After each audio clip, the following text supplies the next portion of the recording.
today we have a special guest. We have someone that we've been talking about getting on the show for quite some time. And now, for the first time on the podcast, is Mr. Steve Passas. My favorite Passas.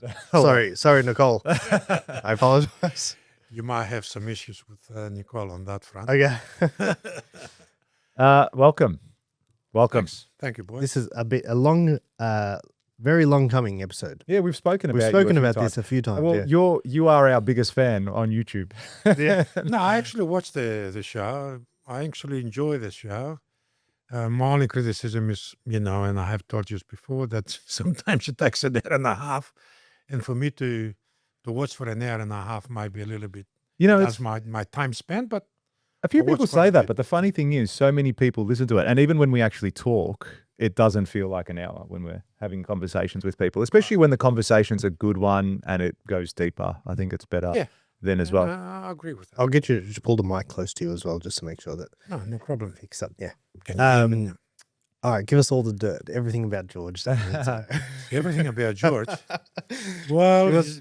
Well, look, the hard-hitting question is, this is the hard-hitting question, let's be honest. Who's a better builder? Well, it's old school versus new school, isn't it? Well, everything started a long time ago, but I still believe the new model is better than the previous one. Well, you'd like to think so. You'd like to think it does get better as the years go on. I think the old model is just very much getting your hands dirty and doing the do, whereas these days, there's still an element of that in various parts of the business, but I think ultimately you've got to be managing. If you're the owner of the business, you've got to manage the process. You can't be on the tools day in, day out, because the business just won't grow. You can only do so much. You can only dig so many holes, so... I do believe, though, that as the years gone past by, it actually got harder. The construction Has gotten harder? industry. Well, we've said that. As in harder, like as a business? Is that what you mean? To make money? As a business, as a business. Look, one of the hardest things is probably regulations and Red tape. red tape. Yeah. Red tape. They make everything more and more. Well, You got to jump through this hoop, jump through that hoop, jump through both of the hoops at the same time. Yeah. Well, and construction should have been so much easier because it's the engine room of the whole economy, and the government's doing everything to kill it. Yeah, they're not Anyway, helping us that's win, my that's point, for sure. but- No, I think it's valid as well. Like, you're not... It's funny, the way they put so much red tape in place, but the way to help the industry, the way to build 1 million homes a year isn't to keep putting barriers up and keep hammering the builder. It's actually to help the builder. They need to put less red tape up. They need to give us the tools and the resources to be able to go out and execute.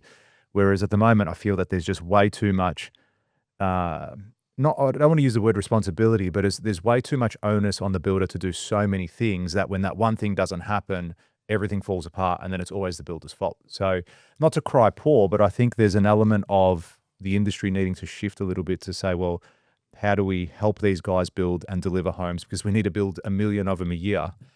And that's where I think the roadblock is. And that's partly why I do the stuff at Builder Elite. It's to help the industry and help people get through a lot of this bureaucracy and just things that they've never learned. I think the builder is an easy target from the government. Always. And I think, look, Well, if you're having a conversation in a room and somebody asks you what do you do for a living, you tell them you're a builder, you might as well tell them your name is Tony Mockbell. Immediately you're associated with somebody who's crook. yeah. Not all builders are crooks. I would mean- argue that the 99% of them are not. And that's the thing, right? And I go, when I do events and Robbie see me there, it's like, I'll say, I haven't met a dodgy builder yet. No, there is. Of course there is. Of course there is. I'm not saying there There isn't. is. I'm not saying, I just haven't met one yet. When I'm saying dodgy builder, I mean someone that's intentionally going out to do the wrong thing by someone else. Okay, because on that same token, there's bad people in all industries. There's bad dentists, there's bad florists, there's bad butchers, there's bad nurses, like whatever your profession. There are bad people in all industries, except ours gets the flack, I believe, because look, you're dealing with the consumers' most often biggest investment in their life is the family home or an investment of some sort. So when a builder does go down that path and goes broke or does the wrong thing, it sort of just paints it for everyone. And that's just the general consensus of it these days. Anyway, I've got no idea how this thing's gonna get better.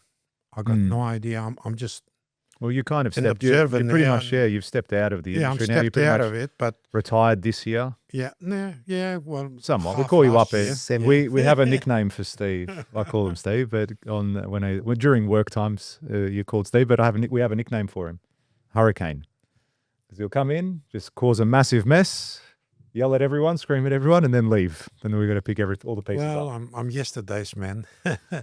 I don't know. You guys today are doing things differently, but Yeah, it is. It's definitely an evolving space, Yeah. that's for sure. And that's why we're at the forefront of everything we're doing. Like even me doing this podcast, it's an element of building brand. And, 20, 30 years ago when you were building in your prime, you never would have thought about creating videos and taking photos No. of all your projects. No. Like you've built multi-million-dollar homes that are all in your head that no one would ever see and no one would ever be able to see because you never took photos of them. It was just do the job, build the job, get paid, move on to the next one.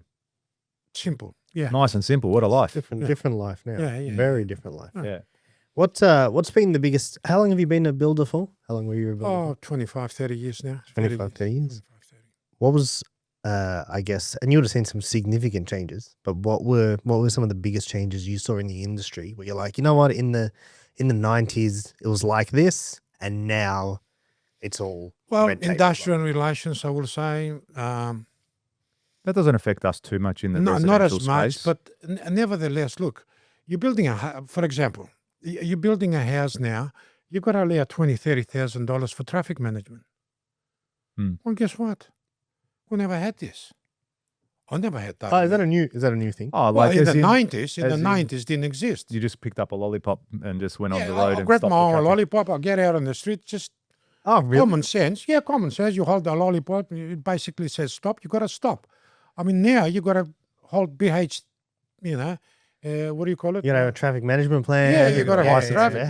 Yeah. You got to have all this red tape, which adds to everything. Yeah, Now, that's you got the- costs. It adds time. Yeah. There's so much. Like a small thing. Like we were actually talking about this yesterday.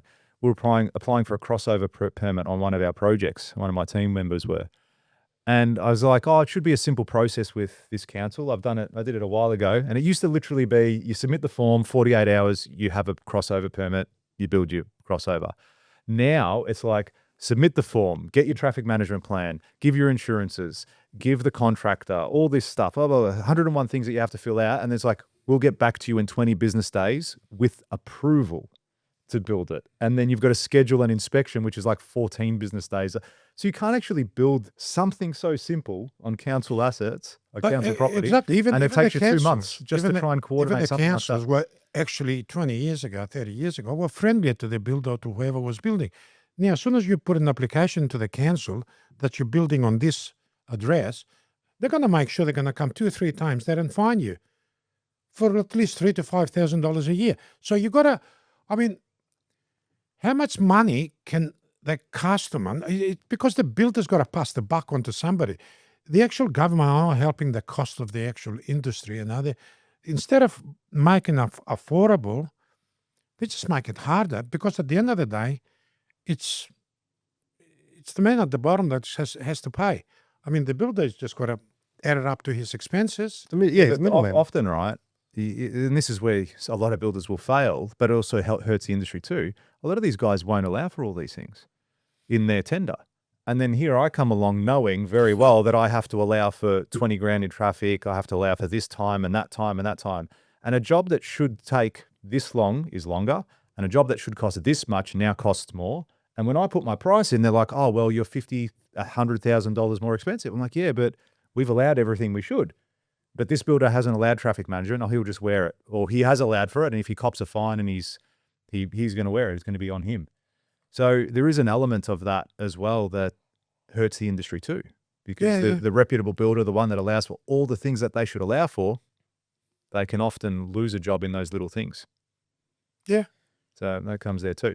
If you like that clip and you want to watch another one, click just over here. And if you want to watch the full episode, click just over here. Don't forget to subscribe to the channel, and thanks for watching.